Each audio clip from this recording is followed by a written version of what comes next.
Ready? Steady. Geronimo! Ow.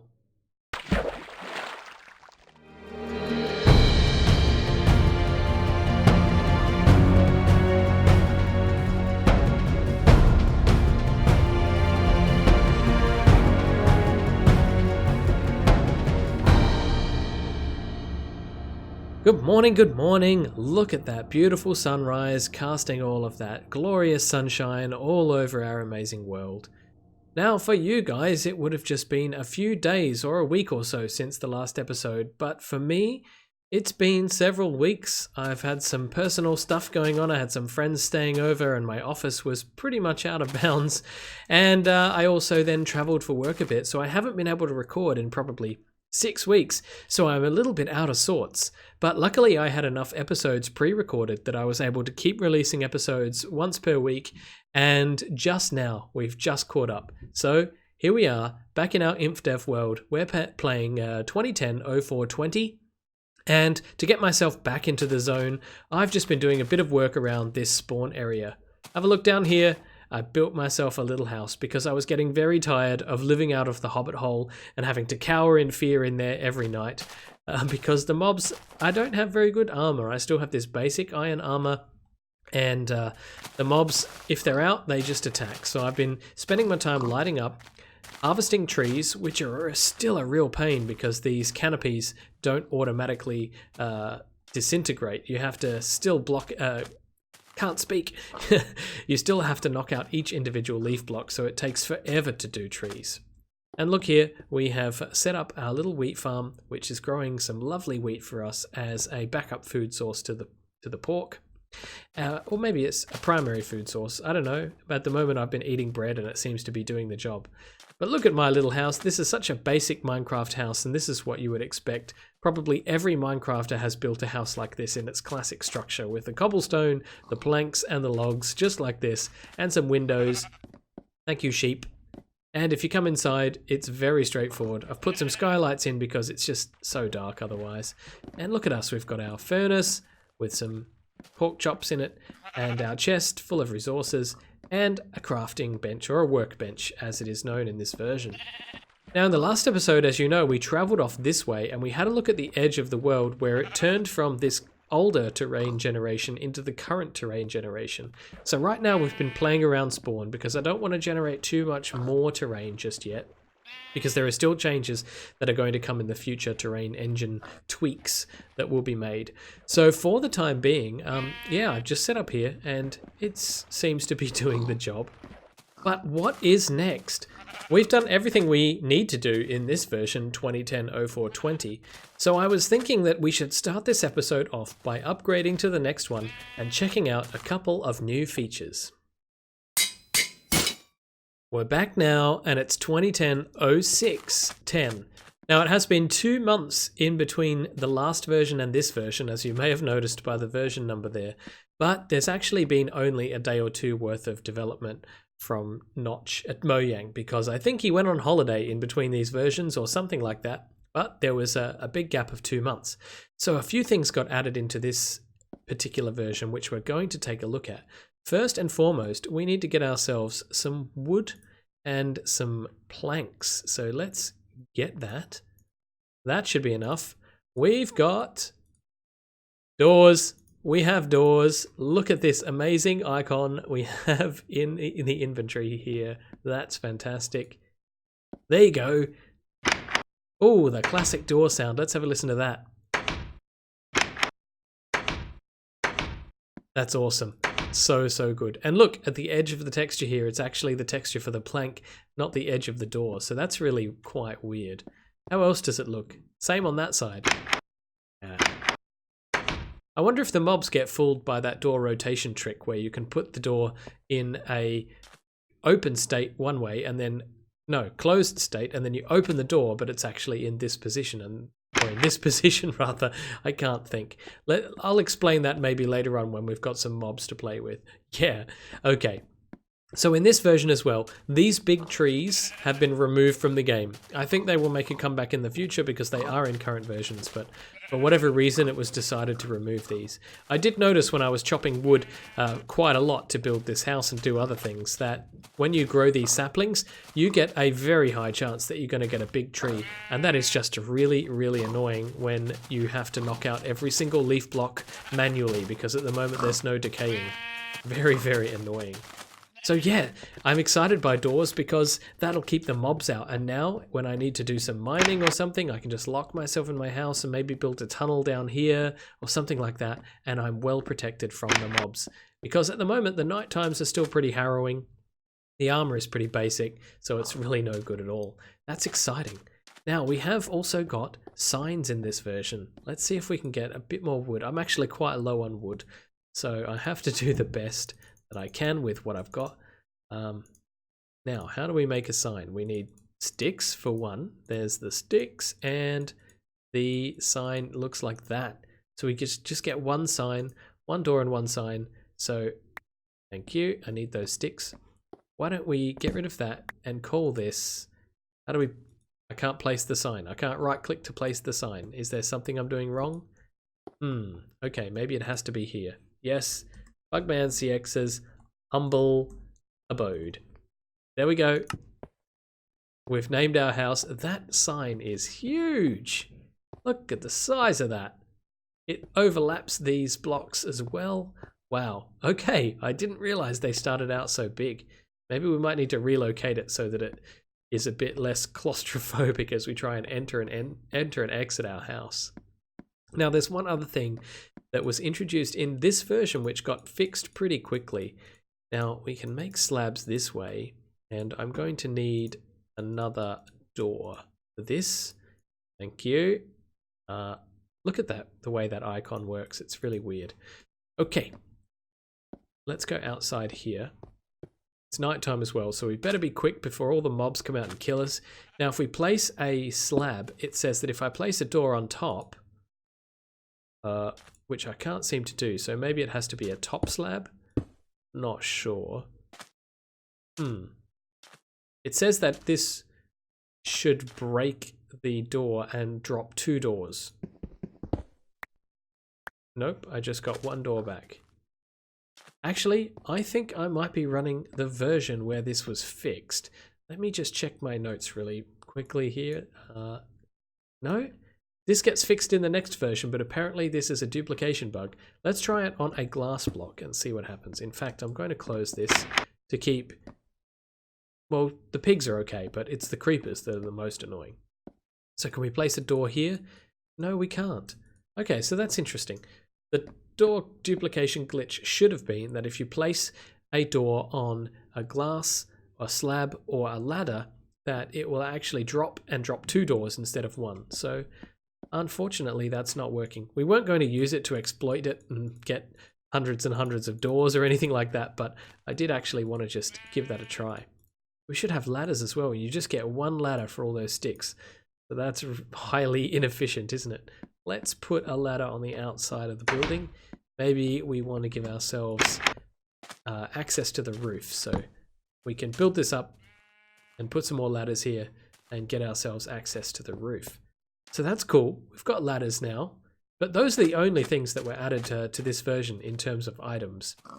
There was something in the changelogs as well. It says water texture contains a bit of lava and fire. That was supposed to be a bug, but I'm not seeing that unless you are. This just looks like water to me.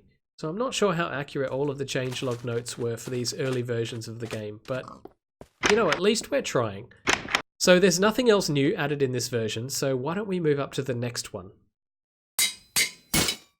And we're back. It's the middle of the night. Very, very scary out there.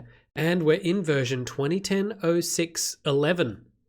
Couple of changes in this. Hey, that's cool. We can monitor the position of the moon through our ceiling. A couple of changes in this version. Firstly, look at that. The texture of the side of the door is fixed. What a small thing, but hey, it makes the difference, right? The other things that are fixed in this version or changed in this version are to do with the clouds, but we might just have to wait until the daytime to see that. The clouds are now 3-dimensional and they're textured. Whatever that means, we'll have to wait and find out. One of the other changes in this version is a new terrain generation, and I told you that this change would be happening many times throughout the development of the game, so that's why we have to be ready for it. But today that means we can go on another excursion, maybe out this way where we went before, and see if there's been another change to the terrain. So this tweak, this time, is that when the terrain generator runs, it will try and make the terrain up based on very large islands. And I think that's how the early versions of the Minecraft continents probably worked. So I will again be curious to see what happens at the edge of the other chunks that we generated the other day. It looks like this direction is definitely where we're going to be testing out the new terrain each time. So we'll head out there as soon as it becomes morning and see what it all looks like. No, no, no. Do not adjust your sets. These are the clouds. They are definitely translucent and textured and three-dimensional, as you can see here. They look like, I'm not sure if they're one block thick. I would imagine that they are. Let's actually get up into the clouds and have a little bit of a look. Are we in? Nope. Are we in a cloud yet? Nope. Now we're in a cloud. Ooh, it's a bit flickery inside of the clouds. But yeah, they seem to have a sort of a texture going on. And when you're inside one different color variation, you can see the entire inside of that variation. And then presumably when this part flies over our head, we will be in a brand new one. Yep, kind of weird. Let's just climb down from this tree. That is much better. Now, if you remember at the end of the last episode, we had left ourselves right up there on that mound, and we were looking back this way into this alcove, which we explored for a little bit when we were looking at the terrain change. So we're back out at the same area that we were last time. But I think before we do that, we should have a bit of fun. As I was coming out here, I thought, why not? These are really tall cliffs, right? Ready? Steady? Geronimo! Ow. Well, we misjudged that a little bit, but it didn't hurt us too much. Okay, I've put myself back up on this hill, and if you remember from last time, this was the seam between the older world generation, what is now the previous world generation, and what we need to do now is head out in this direction and see if we can spot where the new world terrain generation is. And I'm curious to see what happens with this one, because in the first version we went from extremely mountainous and extremely many trees to flatter and hillier and more slopey with far less trees. And this next one is all about making islands out of the terrain. So I'm very curious to see. I'm sure there'll be another world terrain seam, just like we've seen over there. So I'm going to head out in this direction more, and then we'll see what we can discover.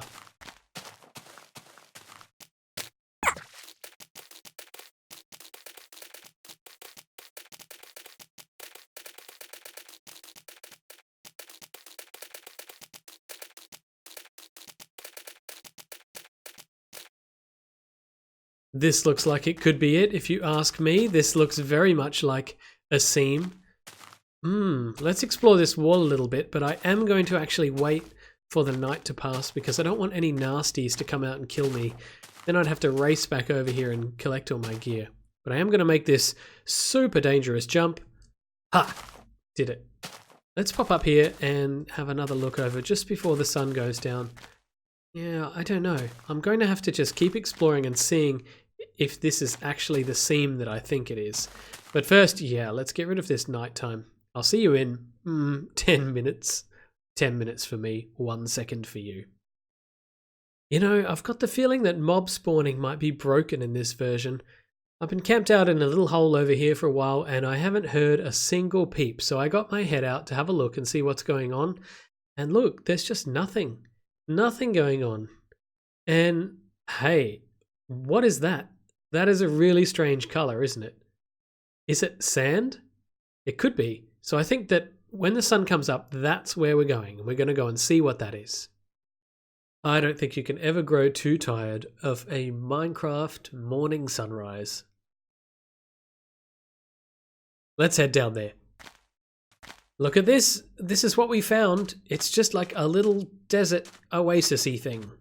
I guess it's the opposite of an oasis if it's sand, but it does have water. Anyway, what am I talking about? Yeah, this was what we saw from up on the hill, and it is sand, and it is a little bit of a breakup from the rest of the terrain. But so far I can't see anything that's too different. I might head back to where I thought that seam was and see if I can see a more sheer line between the two types of terrain generation.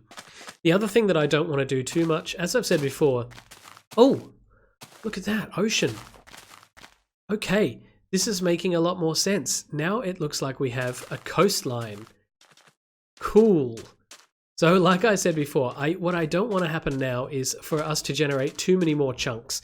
And although I'm really keen to explore some of this amazing terrain, the problem is underneath us there are just no caves. I suppose that's only a problem wherever we set up our home base and want to start mining, right? Yeah, because I've been mining around the spawn area, and without caves it's very difficult and it's also very boring, and I just want caves. And I know they're coming in a version very soon, but for now, the more chunks I generate, the less caves I have. You can also see the game is getting a little bit jerky here and there. Hopefully that smooths out soon. But back to this. Yes, look at that. Coastline. That's pretty good.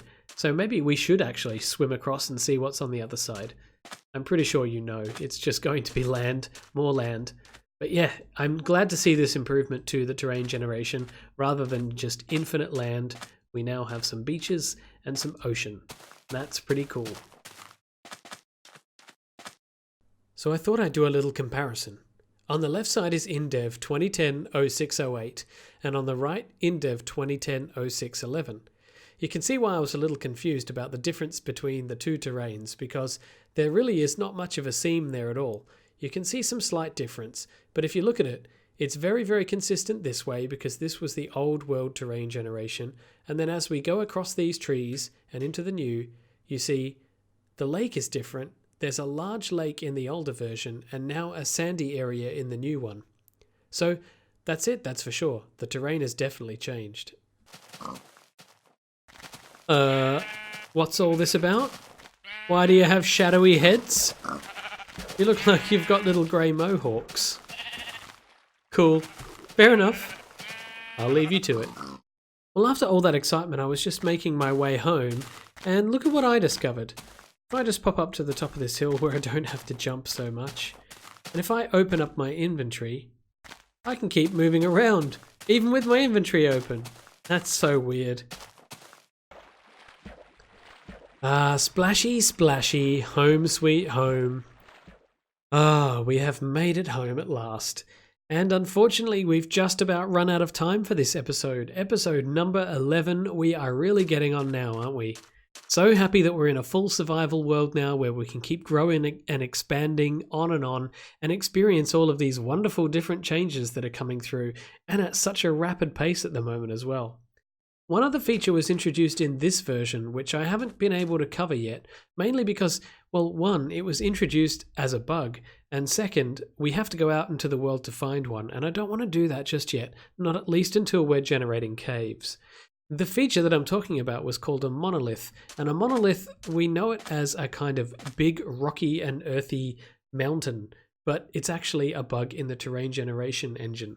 And if I can, I'll put up a picture on screen right now of what these things look like. One should be a picture from Notch's blog, where he showed an overview of the world from a top-down perspective, and also a picture of a monolith itself. Maybe in a future version when we're out exploring, we might just find one. You never know. But look, it's turning to be night, the sun's going down, so this calls the end of the episode. Thank you so much for watching episode 11. Thank you so much if you've been watching all the way from episode 1 as well. I hope you've been enjoying the series so much. So far, I mean, I've been enjoying it so much, is what I meant to say there. So thank you once again, and until the next episode, this has been BugmanCX. You've been watching Minecraft The Journey. Bye bye.